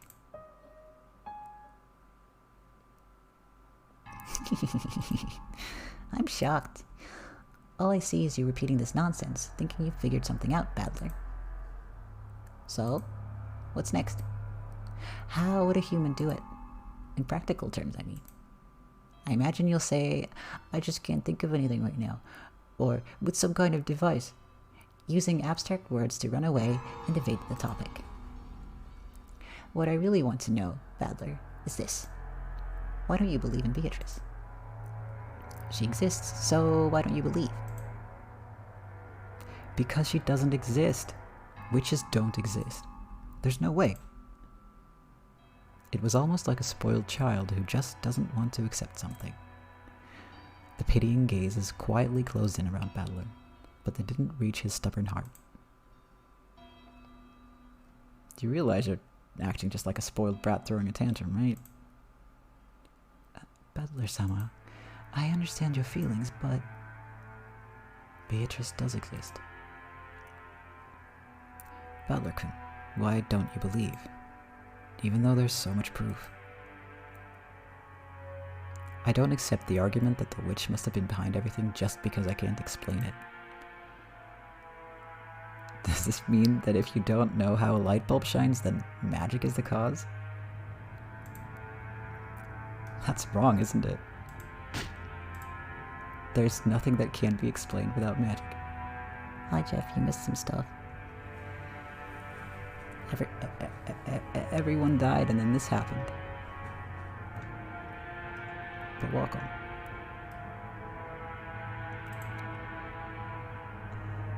All of this about witches and magic is just abdication of thought. You just surrendered and gave up because you don't understand what happened. Isn't that right? Well, unsurprisingly, it looks like you alone won't believe no matter what, Battler. If even a single person doesn't believe, the miracle won't occur. So, if you don't rethink your ignorant theories, the miracle, the magic, won't be completed. Now I see. I finally figured it out. So in other words, you guys are trying to force me to say the witch exists, right? A lie that everyone accepts becomes the truth. Is that what this is all about? I'm so sorry. I'm so sorry I keep going on about this, but what you're doing is all useless. I refuse. You guys are all pressing me, and that's why it's all useless. Hi. Sorry, but why don't you let me spin the chessboard around one last time? If you want to force me to accept that there's a witch, there's a really easy way. And it's not the indirect way of saying, it must be a witch because humans couldn't have done it. All you have to do is show me a witch doing it with magic. Furthermore, what Maria said earlier is what'll really dig her grave. Oh, hell yeah, welcome back. You said that if even one person doesn't believe, a miracle won't occur. But real miracles happen whether people believe in them or not. Even if I alone don't believe. So any miracles or magic or witches that exist only because I believe in them are downright lies.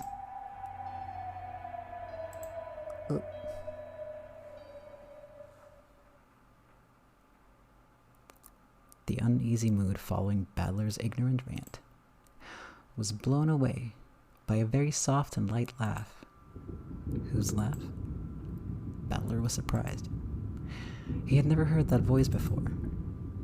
When he looked at George and Jessica, at Shannon and Conan and Maria, he noticed that they had suddenly gone respectfully silent.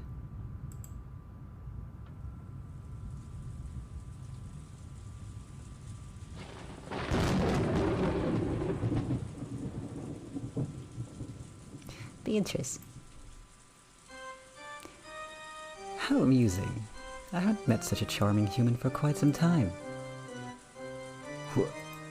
Who are you? Don't you even know the host of the tea party that we were invited to? How amusing indeed. This is Beatrice-sama, the golden witch who has lived for 1,000 years.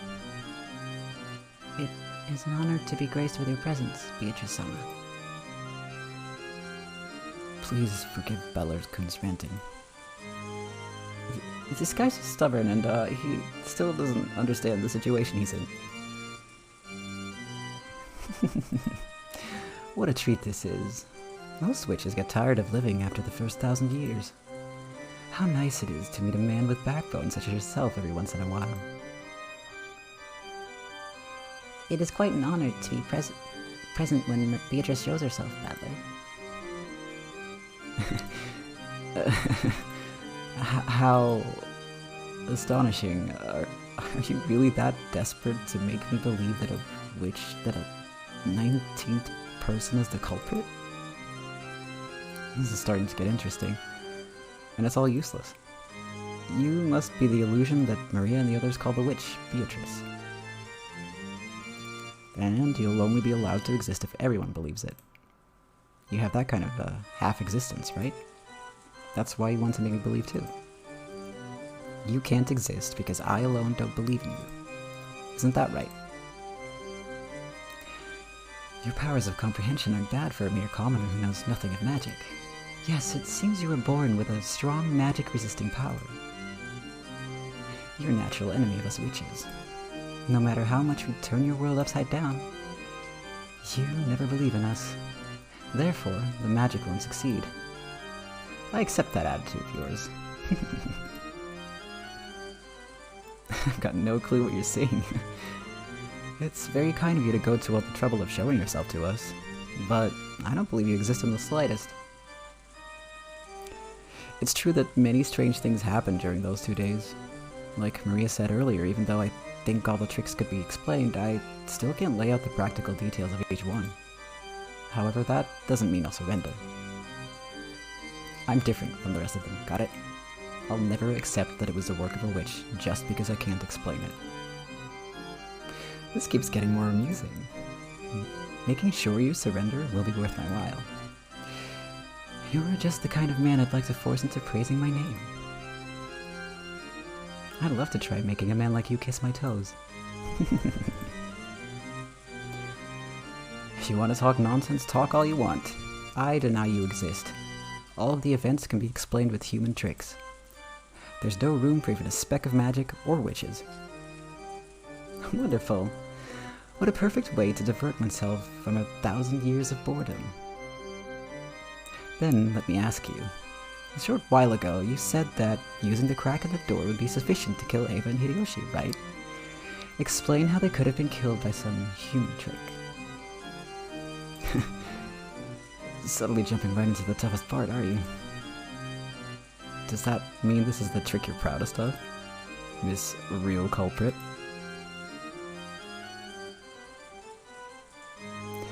With a shake of her golden pipe, gentle, multicolored smoke trailed out of the end. The smoke quickly obscured their surroundings, and they were suddenly in the hallway of the mansion.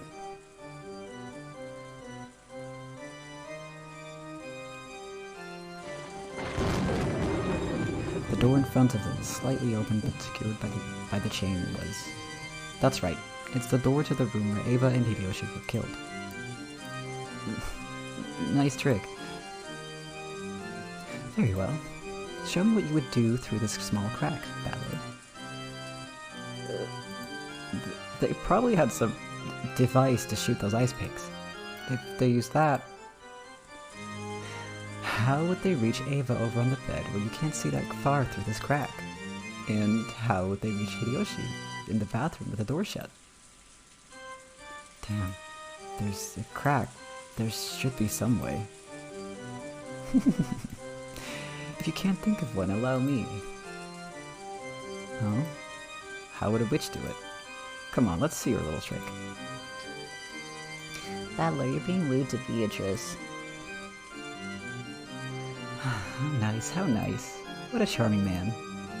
That will make it even more fun to force him into submission. You really want to make me kiss your toes that much? Only if I surrender. But watch, I'll definitely expose this trick, and I'll make you kiss my ass instead. What a delightful man. I'll remember that promise. Weak witches kiss the behinds of demons to gain power, because there's no more humiliating oath. Just being told that makes me want to force you into surrender. Paying no mind to Balor's worthless ranting, Beatrice once again shook the golden pipe. That's right, that golden pipe was a precious magic cane.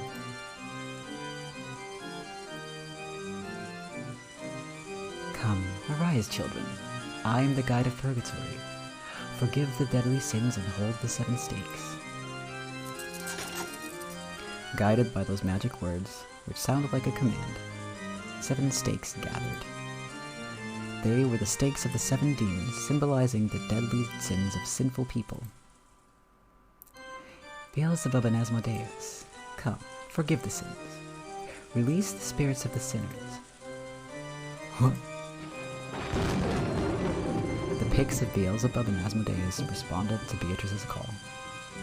The 2 stakes of the demons were sucked in through the crack of the door, like billiard balls struck by a cue stick.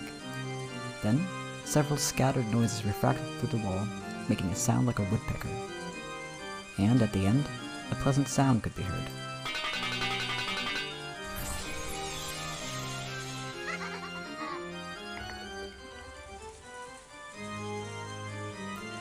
It was a small, satisfying sound, like the one heard when someone is chopping firewood and the falling axe neatly and easily slices through the wood. It was the sound of the 2 picks burying themselves deep into Eva's and Hideyoshi's foreheads. Right down the middle. Want to see? They definitely heard 2 sounds like a pair of foreheads being split open. Battler wasn't permitted to see it since he was on the other side of the door, but those 2 had died again. And the second time, they lay not an inch apart from where they had lain the last time, with the exact same blood spray as before. You moron, that's insane. You think you can just kill them like that? I can kill them. I can kill them just like this.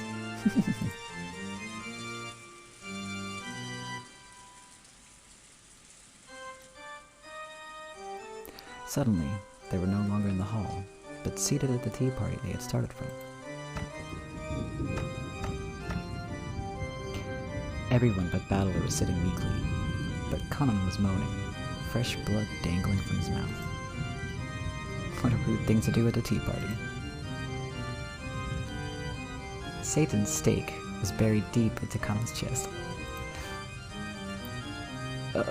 Sorry.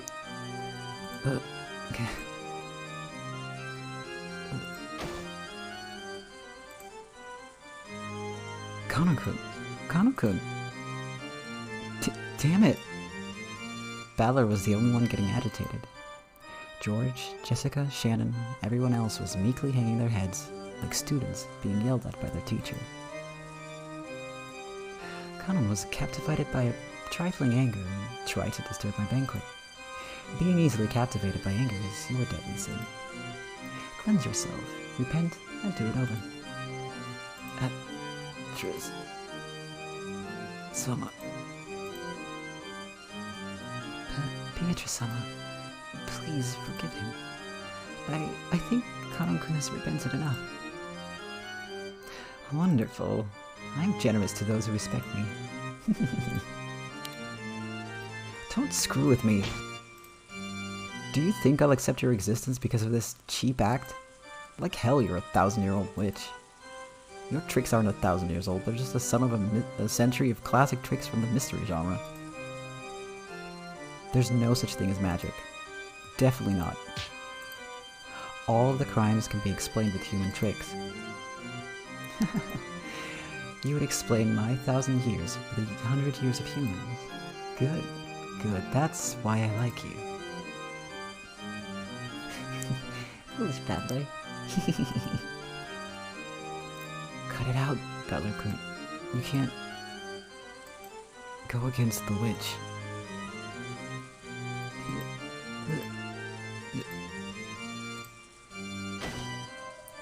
Shannon started moaning, holding her cheek. Maybe she had a toothache. But apparently it wasn't a toothache after all. A slight redness spread across the cheek Shannon was holding. It looked like that redness was causing Shannon unbearable pain. Her fingers were pressing in against her cheek, and drops of sweat appeared all over her body. Shannon, hang in there. What's going on? Damn it, what the hell is that red stuff? It expanded rapidly, covering half of Shannon's face. Then, the stupid, dunce babbler finally realized. Please, Balor-kun, please believe in Beatrice. I beg you.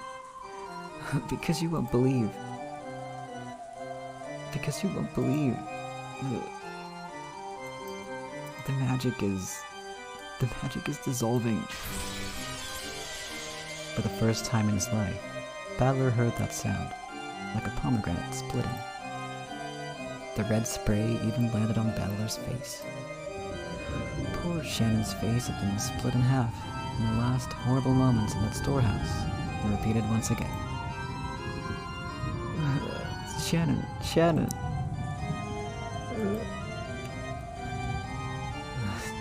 Damn it. Stop it. Don't humiliate the dead.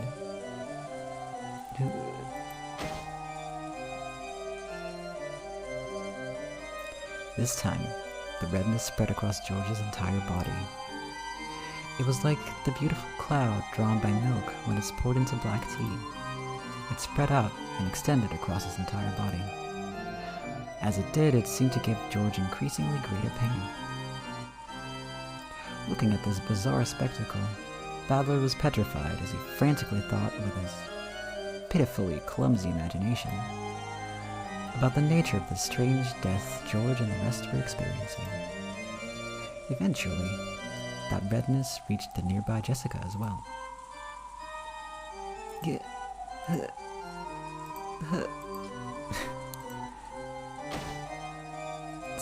Stop it. What did Aniki do? What did Jessica do? Just stop it.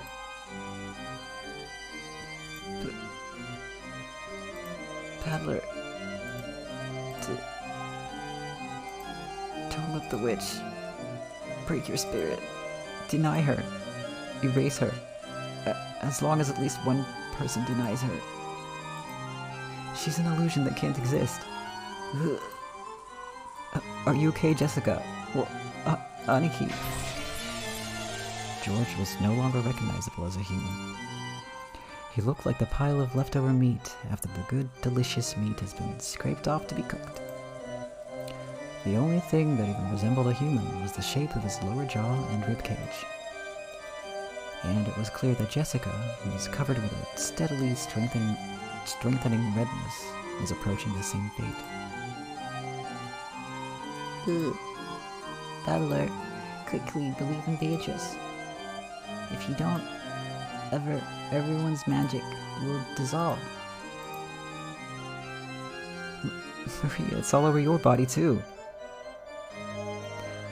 I revive all the dead with my magic, but as long as you don't believe, that magic will hold no true power. But I'm sure that a man like yourself would surrender to something like this, right? Battler, we didn't want to doubt our friends. We refused to face reality and gave in to the witch. But Battler, you won't give in to the witch.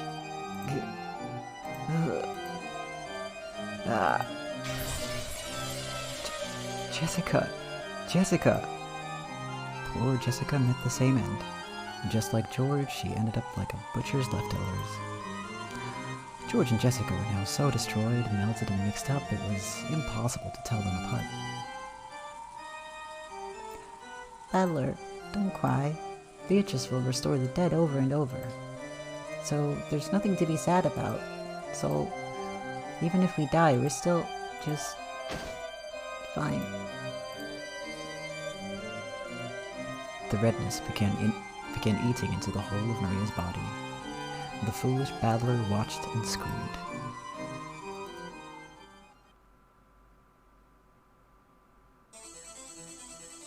I won't forgive you. I'll never forgive you.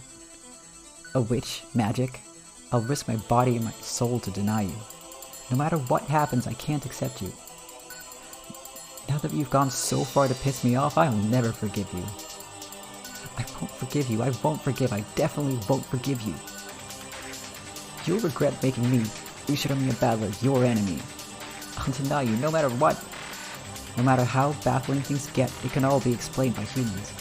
I'll erase every cell of you from this world. Well said. Battler, was it? That's just the thing to divert me from my 1,000 years of boredom. Come, explain.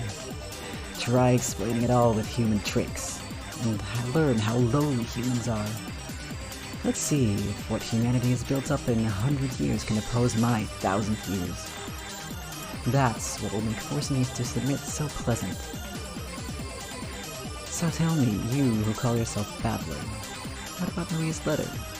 How the 6 were killed? The shutter? The receipt's seal? The closed room with the chain? Kanon in the boiler room? Genji and the others in the lounge? Nasuhi's suicide? The riddle of the epitaph?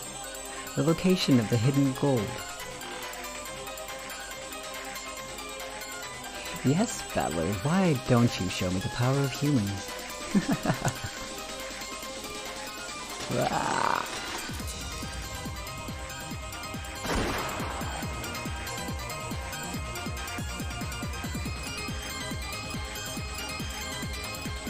And here's the actual credits.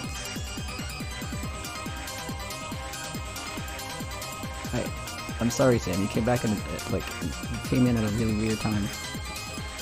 But I fucking love this soundtrack so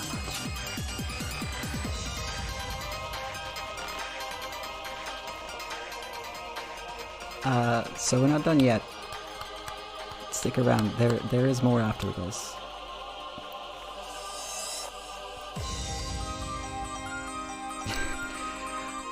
So basically what you missed was, after the argument that happened in the last episode, the group split up, some really, really creepy shit happened, and in the end, everybody died. And then everybody died. Credits hit. Explained that the kids were never found, although part of Maria's body was found, her lower jaw. And everybody else was confirmed dead. Everyone. The kids as in the cousins, so the 4 cousins are the ones. Yeah. So, what also happened after that is they found a bottle with a letter in it saying, please find out the truth, signed by Maria. And then another section unlocked, the tea party. Every episode has a tea party. And that was what we were just playing, and then everybody was alive again all of a sudden.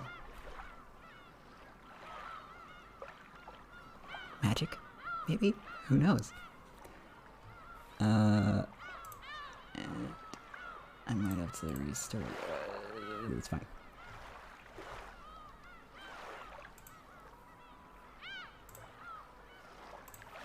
Let me just take a quick sec to reset the... Okay. Dropping some frames. It should be fine, because there's not a lot going on the screen. Yeah, so... basically... Yeah, I get so into this game, and I really want to share it with people, so I'm more than happy to answer questions and do recaps and stuff, so feel free to ask. Especially right now, because we're in a little bit of a lull. But yeah, that's what happened. Everybody dies. And the 3 oldest cousins, so Battler, George, Jessica, their bodies are never found, but they are most likely dead. Maria's lower jaw is found, so she is confirmed dead. And, yeah. Nobody ever finds out exactly what happened. And, magic might be real, who knows? So, this next part in the menu just says question mark, question mark, question mark. And, in the fandom we call them, I believe, Ura tea parties. And I forget what Ura means. That's U-R-A. It's Japanese for something that I don't remember. But as you can see, this is a tea party for those who are not human. And I will drink some water.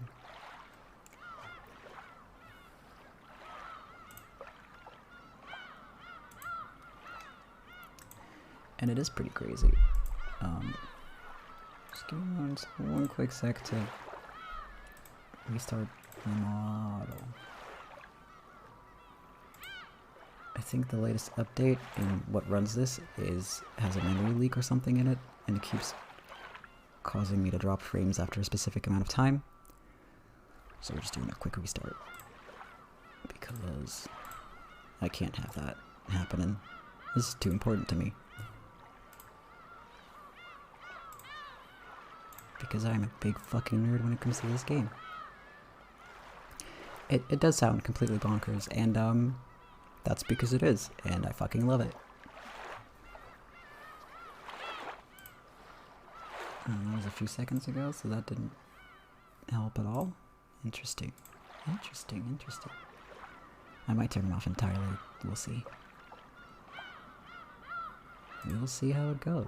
Oh yeah, one more sip.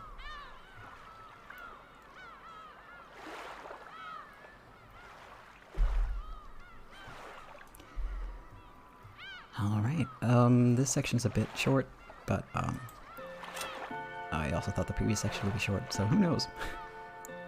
I forget. There we go. Now you can actually see.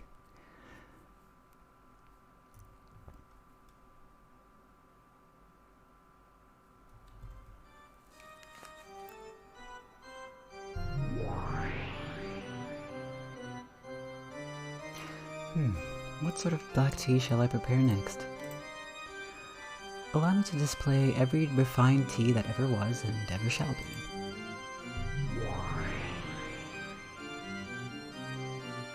Dried plum black tea, The kind that goes for 200 yen a pack.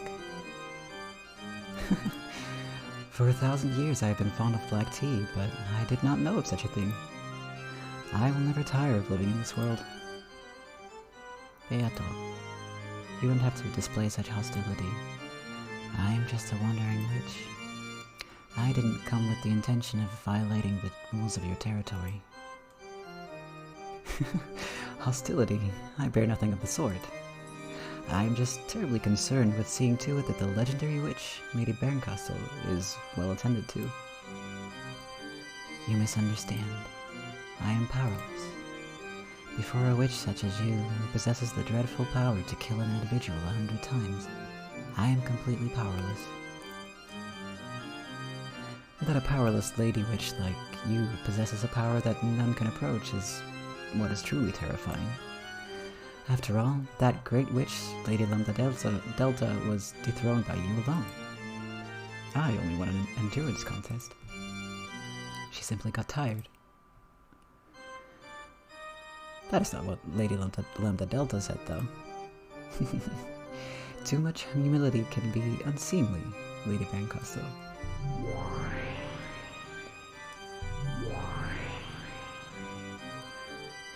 That girl has a dreadful power. The power to kill an individual without fail. However, without fail doesn't exist in this world. No matter how many times you divide one, you can never reach 0. That girl has the power to bring the odds of failure down to almost exactly 0. The power to give rise to almost perfect certainty. I hope I never have to fight such a terrifying witch again. However, you have the power to cause success without fail, as long as the odds are not 0. Oh, that's Beatrice, sorry. Though you say without fail doesn't exist in this world, you possess an infallible power yourself. How very terrifying.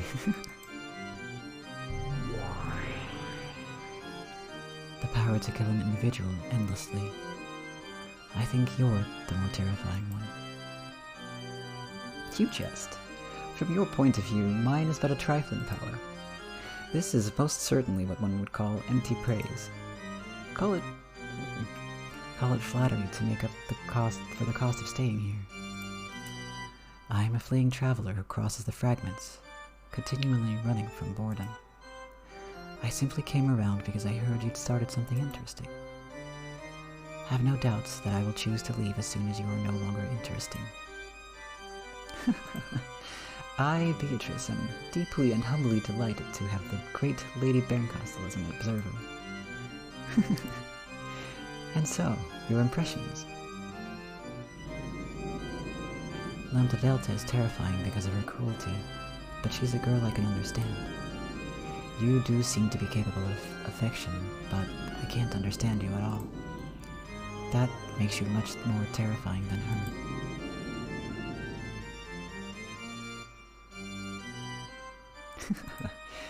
I am fickle by nature. Do forgive me. Besides, I believe you also enjoy entrusting your fate to the roll of fickle dice, right, Lady Bernkastel? When I roll the dice, I have a roll I clearly want to get, unlike you. You, on the other hand, never let the dice fall from your hand. So, whatever the roll might have been, you're never disappointed. Whatever roll the dice show you, you are satisfied, without fail. In that sense, you far surpass me. You're one I really don't want to fight with. Inside of you, there's nothing but 0.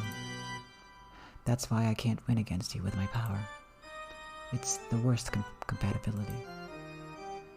Perhaps Lambda Delta, on the other hand, has a good compatibility against you, since she would be able to kill your endless nature. Oh yes, witches truly are the best people to enjoy black tea with. One doesn't get bored. Then I'm relieved. Boredom is the only poison that can kill me. So, don't kill me, okay? Lady Beatrice, Endless Witch. If such is your wish, I, Beatrice, shall show you an even better time. In that case, wouldn't it be best if I brought the next chessboard in right away? It seems like the next tale would do more for you than another cup of black tea. Just wait for a moment.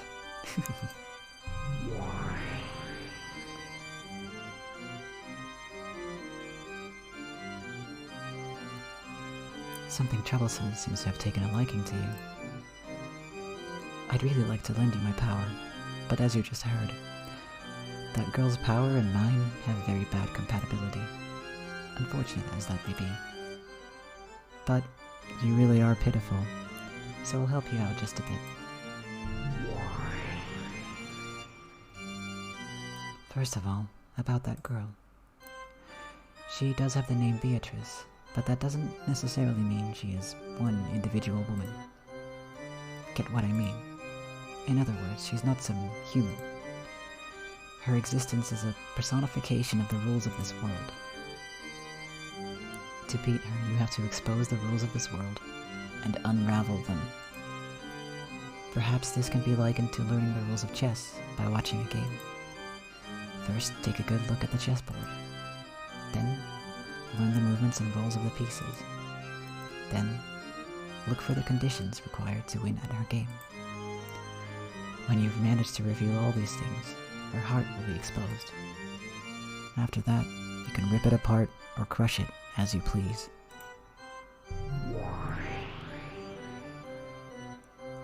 I am being quite generous. In the past, when I had a human body, it took me 100 years to notice even this much. This is my meager farewell gift to you, the pitiful one, captured by Beato. It's just like a spoon. A spoon can be used for more than just drinking soup. You can use it to dig through the prison you're locked in, or as a weapon to gouge the witch's eyes out. Of course, you can also use the spoon to continually sip the watery soup inside your eternal cell. Don't get the wrong idea. I have no intention of becoming your ally. I do feel empathy for you, but I won't help you. It's like I'm sitting in front of the television, yelling at you on the other side, even though my voice won't reach you. So, you understand that I am a witch, right?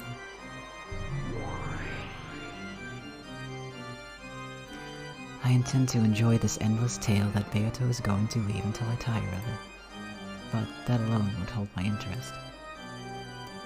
That's why I lend you my power. It's all so that I don't get tired of this. I'm the cruelest witch in the world. Whoever the opponent may be, I'll make them surrender with certainty. Even if it's Beatrice, the endless witch, okay? You are my game piece.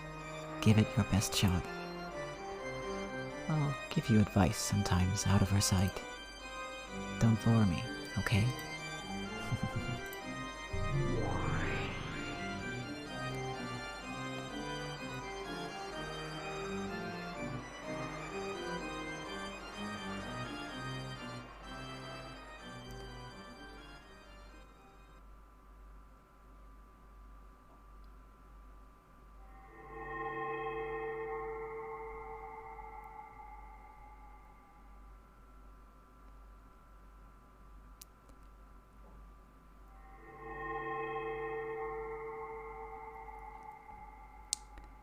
And with that, the episode is over.